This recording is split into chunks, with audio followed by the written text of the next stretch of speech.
Do you ever find yourself wondering if she's just being friendly or if she's really into you? Well, you are not alone. Most men miss the signals that women give off, and not because they're clueless, but because these signals are designed to be subtle. So, today I'm breaking down the 5 things that women do only if they're interested in sleeping with you. And yes, this works as well on your girlfriend or wife as it does on a woman that you just met for the first time. But before we get into the 5 reasons, let's first understand why women send such mixed signals. Why not just say it out loud? Well, there are 2 main reasons that a woman's advances are so subtle.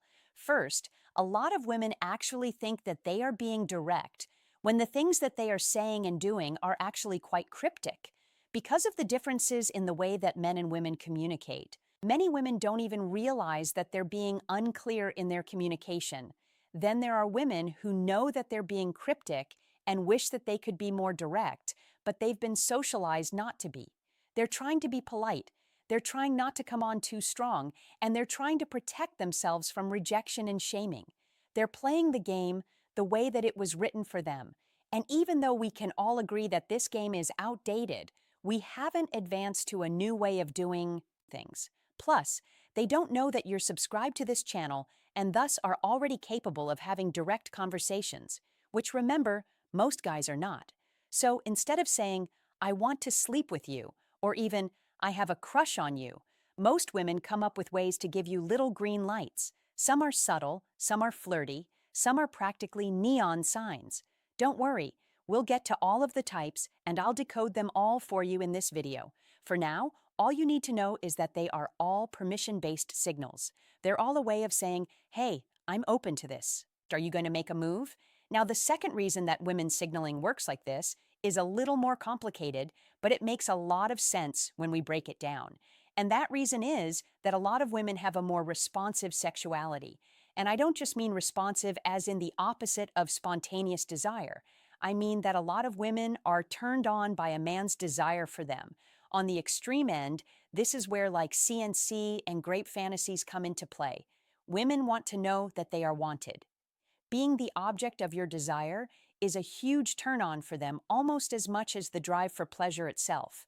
And that means in order to access her highest turn-on, she needs for you to take the lead.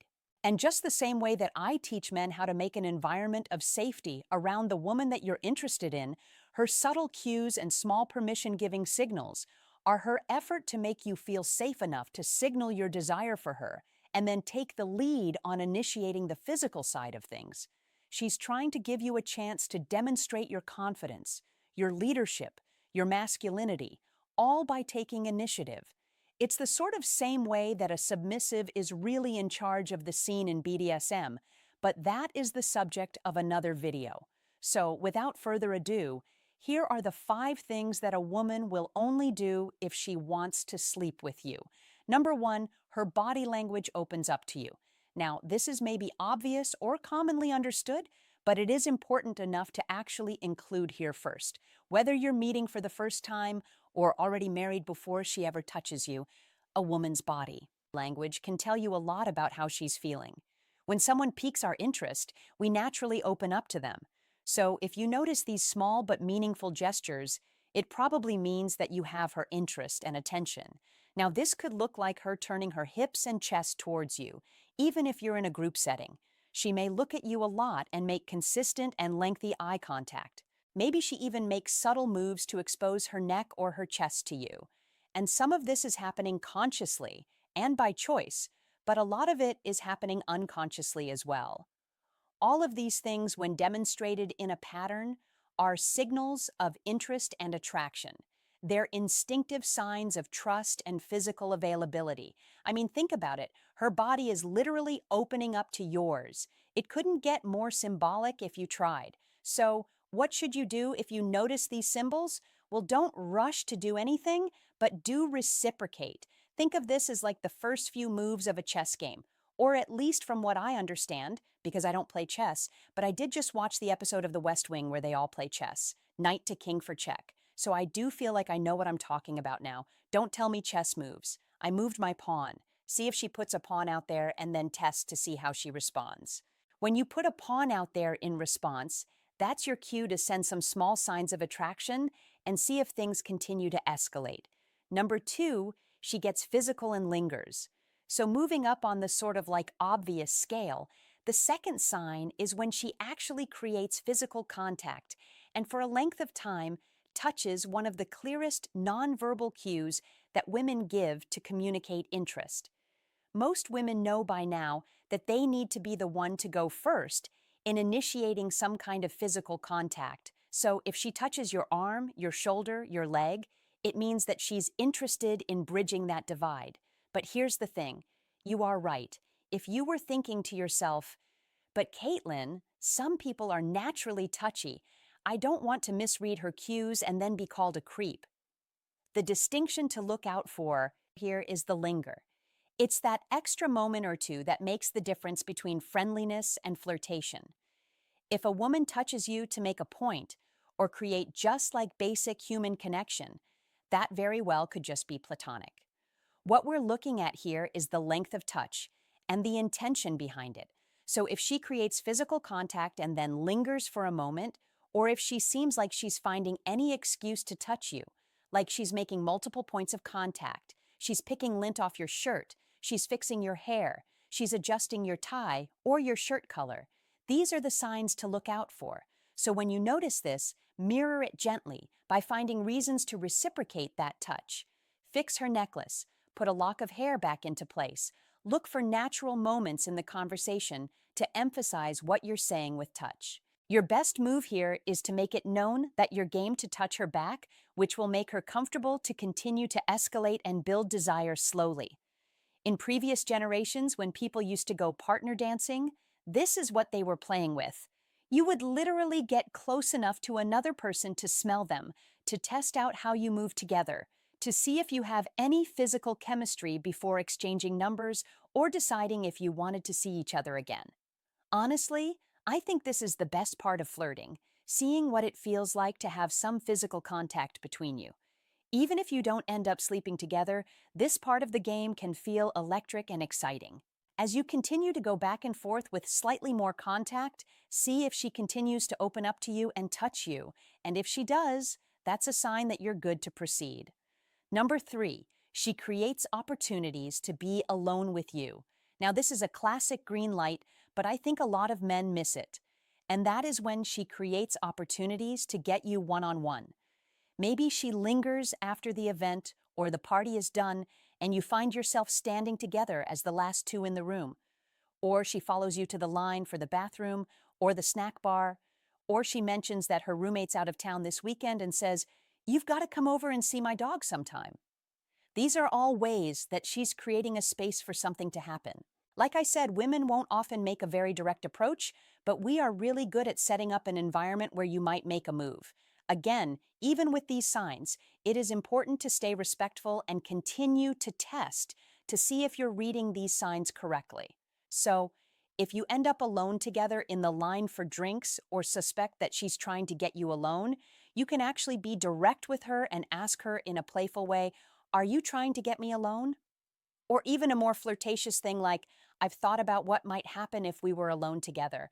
If that feels like too much, simply take her up on the moment of privacy, or at least semi-privacy that she's created, and continue to read her body language and escalate physical touch by getting closer to her, whispering to her, telling her a secret, creating some kind of an inside joke, or doing other things that signal that you have a private and special relationship with her.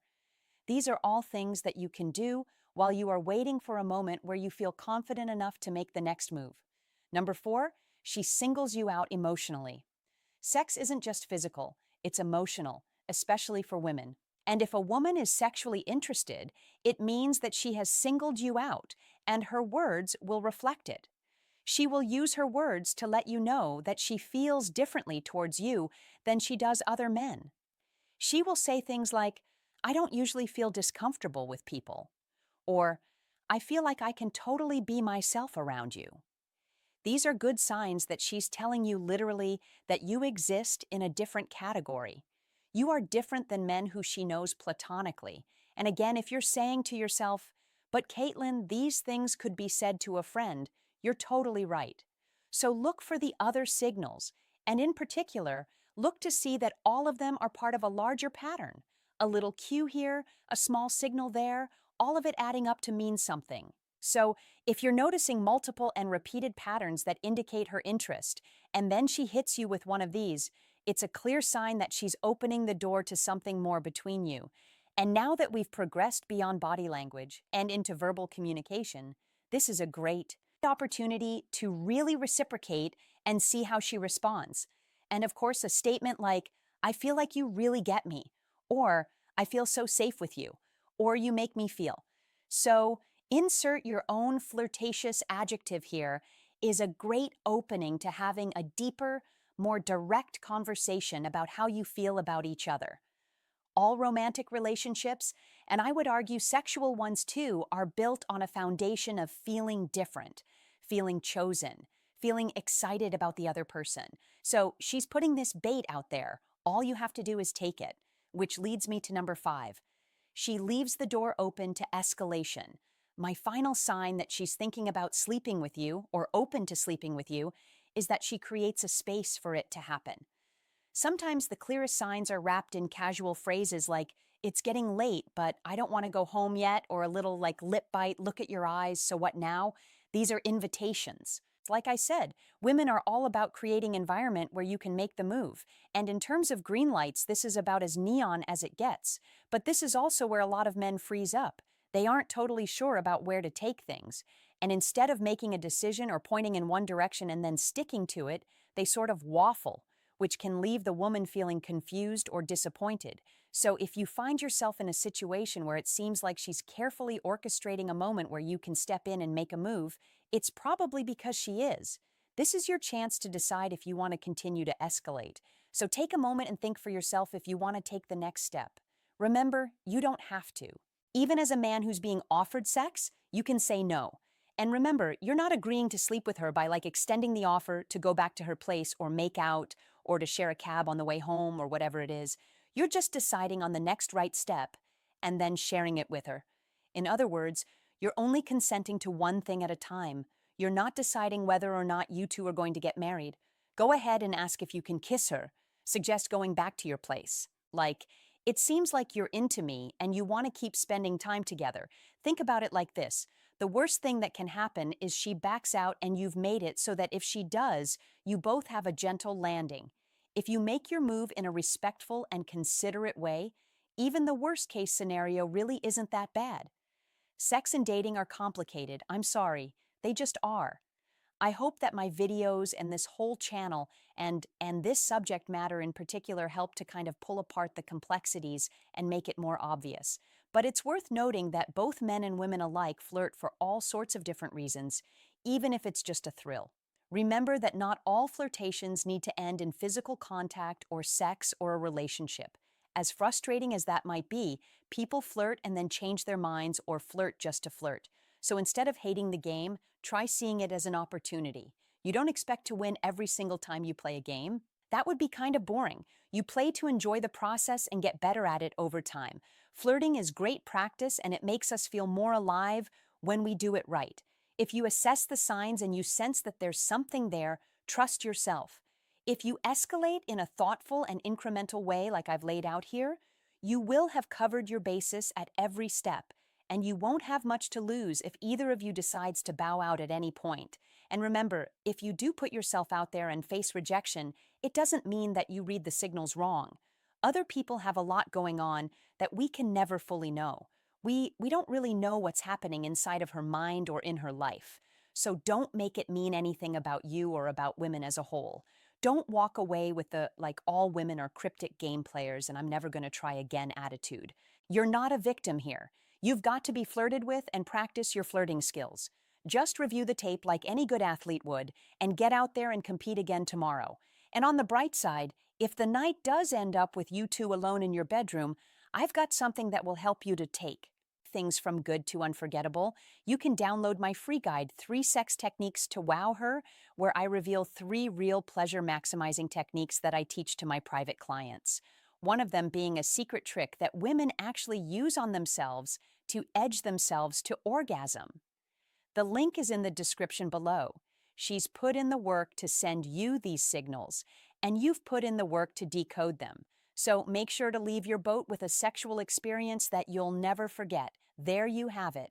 Most women are not going to tell you directly when they want to sleep with you, but that doesn't mean that they're not showing you. So stay present. Look out for the signs. Lean with that calm, confident clarity that I know you can. If you aren't already subscribed, hit the button so that you can get all of my insights on sex, dating, and beyond. I'm Caitlin V. Thank you for watching. I'll see you here next time. Bye.